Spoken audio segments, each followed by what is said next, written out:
as a cinematographer or videographer, it's hard to learn how to light the scene, to learn about camera movement, to learn about light placement, camera placement, and all that stuff. And you can't spend all your time watching 2 hour, 3 hour movies.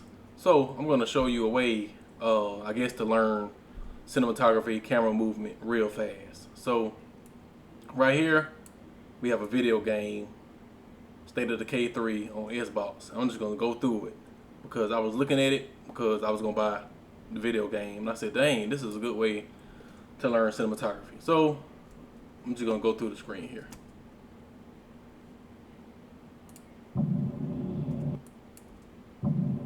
So that's the opening shot here.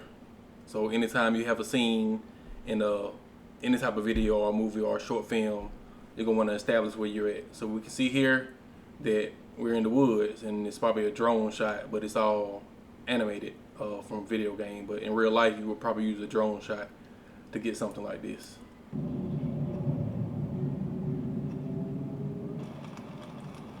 Then it has a medium shot here, probably on a slider, it looks like. It has all the different camera angles. See, that's a good camera movement there. It shows her hand here and it pans up like that, right to her face.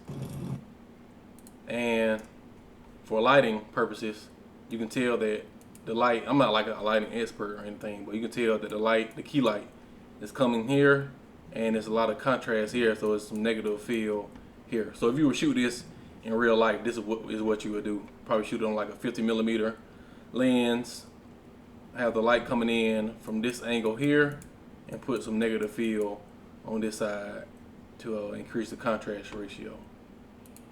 Okay, we're going through it. She heard something. Shows on the knife. It's a close-up shot here on the eyes, and that's a good using her as a foreground element. This is the mid-ground, and this is what she's looking at here.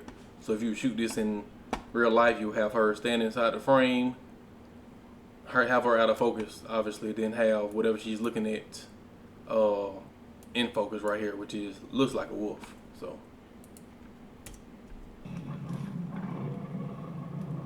there's a close-up again on her eyes. If you can see, that's the key light there, has a catch light, in her eyes. Same thing, key lights over here, probably have negative fill on this side here.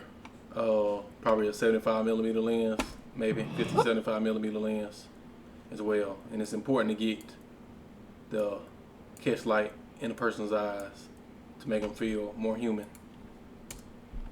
And the video is only like, I think less than a minute, so you can run through a lot of these opposed to watching just one full long movie. You can just go to the website. I'll link it in the description and just go through a lot of these. And if you wanted to recreate this, it'll be easy because you see all the camera movements, you see where the light is coming from, you see all the angles and everything. So.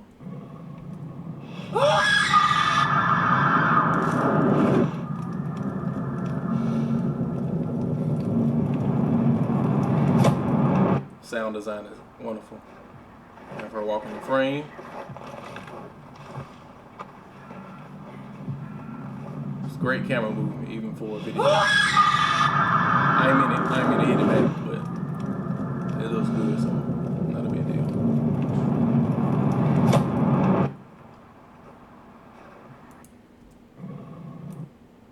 Fast forward this here.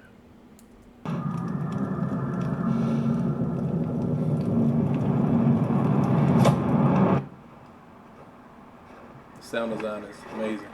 Have her walk in the frame, camera's following her. This is kind of like an establishing shot, a walking establishing shot. It shows what she's looking at, what's to come. You saw that quick dolly in with the camera right here. Shows her facial expression. J cut, you hear the water coming in before it cuts to the scene, right there.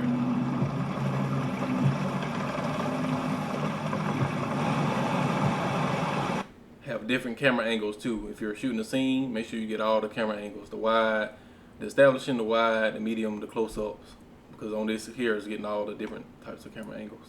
Here has the blood. It's going to slowly pan up to her, pan down to what she's looking at, which is the blood. This is another cool shot here. You can probably use a drone for this just to get a different type of angle, a creative angle. Make sure you have the sound design on point, the music is on point. Close up, she hears something. She looks. Good reaction shot here of her. She's wondering what did that, because that's a wolf. You know, wolves are tough. So for somebody to be eating a wolf like this, it got to be something real dangerous out there. So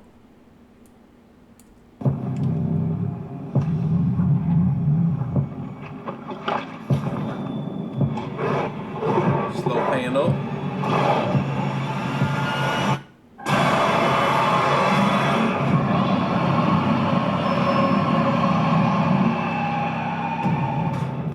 Yeah, and that's it. So if you want to learn cinematography, I feel like this has been real helpful to me to learn how to light scenes, because as a videographer, someone who makes videos for a living, I find that that's one of the harder things to do, to light a scene and camera movement.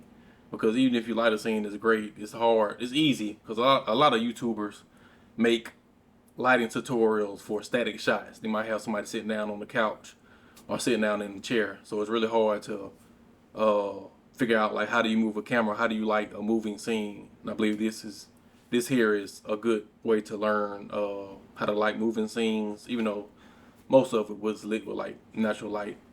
But it's good to know like how to light moving scenes, how to use dynamic camera movements, and how to use sound design, how to utilize J cuts and L cuts to help tell your story. So yeah, if you're interested in watching the full video without me talking over it, I'll link it in the description. And so yeah, that's about it for me. So if you would like to, you can hit that subscribe button. If you would not like to, you can still hit that subscribe button and, you know, leave a comment. Tell me what's some of your ways that you learn cinematography and videography, and how to light scenes, how to use dynamic camera movements. Because for me, I feel like I hit my ceiling with learning stuff on YouTube, and now it's just a matter of finding different ways to learn the same things, basically. So yeah, that's it for me, guys. I'll see y'all in the next one.